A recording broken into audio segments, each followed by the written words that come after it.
A valley wide enough to hold an army. A place where hesitation would not mean retreat, but disappearance. Behind the front lines were not just soldiers. There were families. Children. A father tightening the strap on his son's sandal before formation. A future that would not survive another failed advance. The march had already cost them years. Another failure would cost them generations. Men trained for war reached the edge of the land and stopped. Not because of walls, not because of weapons, but because of what was waiting beyond them. Men whose heads rose above shield walls, whose stride covered ground faster than marching lines could adjust, whose weapons appeared proportioned for bodies larger than their own. Veterans who had crossed deserts, who had faced fortified cities without turning back, now hesitated, because standard instincts no longer applied. And instinct is what keeps formations alive. The scouts returned with a report recorded in numbers. We seemed like grasshoppers in our own eyes, and we looked the same to them. Expectation shifted. Confidence followed. Inevitability began to fracture. Most people ask, were the giants real? That is the wrong question. The real question is, what makes trained armies believe the future cannot be won? Because once that belief takes hold, the battle is already over. And what follows will determine not only survival, but who remains trusted to lead. For those approaching Canaan, this was never simply conquest. It was continuity. Behind every shield stood a camp. Behind every camp stood families. Land meant food. Food meant survival. Survival meant tomorrow. Without land, collapse would not be dramatic. It would be slow. Hunger. Exposure. Children raised without certainty. When the scouts returned, they did not describe fortifications. They described scale. Not rumor, visible disparity. Height that altered formation spacing. Reach that forced distance in close combat. Expectation began to erode. Confidence began to thin. The question was no longer, can we win? But, are we meant to? And once that question surfaced, movement itself became negotiable. And leadership could no longer command momentum without resistance. Ancient fear often exaggerates. Perhaps this was only perception. Hold that thought. Because perception does not need to be accurate to be decisive. It only needs to be shared. And once shared, it demands response. And response reshapes authority. Genesis mentions the Nephilim briefly. Numbers later refers to the Anakim.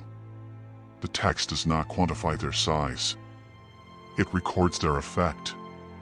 The effect was hesitation. In close combat warfare, reach alters spacing. Spacing alters cohesion. Cohesion alters morale. Physical asymmetry is not myth. It is mechanics.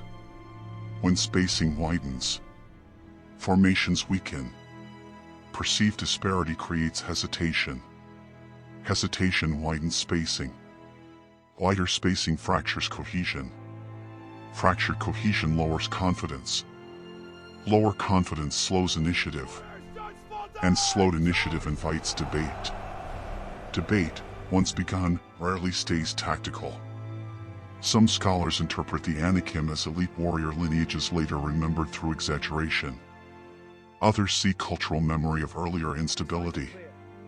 Either way, expectation hardened into doubt. Confidence fractured. Initiative slowed. Debate replaced momentum. And once debate replaces movement, someone must decide. And that decision will not remain private. Standing at the edge of the land, the threat was no longer just the enemy. It was uncertainty itself. If these opponents stood beyond familiar scale, then the issue was not courage. It was whether standard tactics applied at all. Could this have been psychological projection? Possibly. But the outcome was operational. Leadership divided. Advance or delay. One path preserved momentum. The other preserved safety. Delay was chosen. Expectation gave way to caution. Confidence gave way to policy. Inevitability dissolved. Authority weakened. Momentum stalled. And hesitation became precedent. Precedent spreads faster than fear. According to the narrative, entry into the land was delayed, not because victory was proven impossible, but because inevitability vanished. Across history, conflicts often resolve before engagement, when one side stops believing victory belongs to them. No archaeology confirms Nephilim, but history repeatedly confirms something else. Perception can halt armies.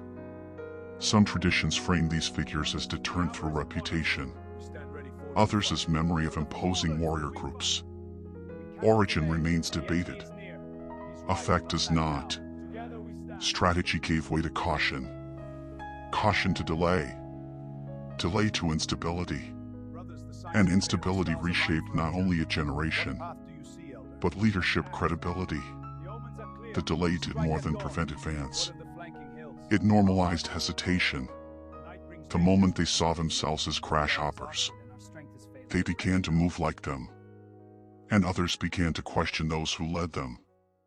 The Nephilim appear briefly. Their impact did not. Because what halted that generation was not an enemy. It was the moment inevitability dissolved.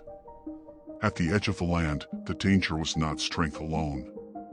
It was the possibility that the future itself might not be attainable. Once doubt entered the camp, expectation became hesitation. Hesitation became policy. Policy became delay. Delay became instability. Instability became generational loss. And history shifted without a single battle. Every generation encounters its own giants. But the turning point is never their appearance. It is the moment they are accepted as unavoidable. When a people begins to see itself as crash hoppers. How often does hesitation become tradition? Before the first sword is raised,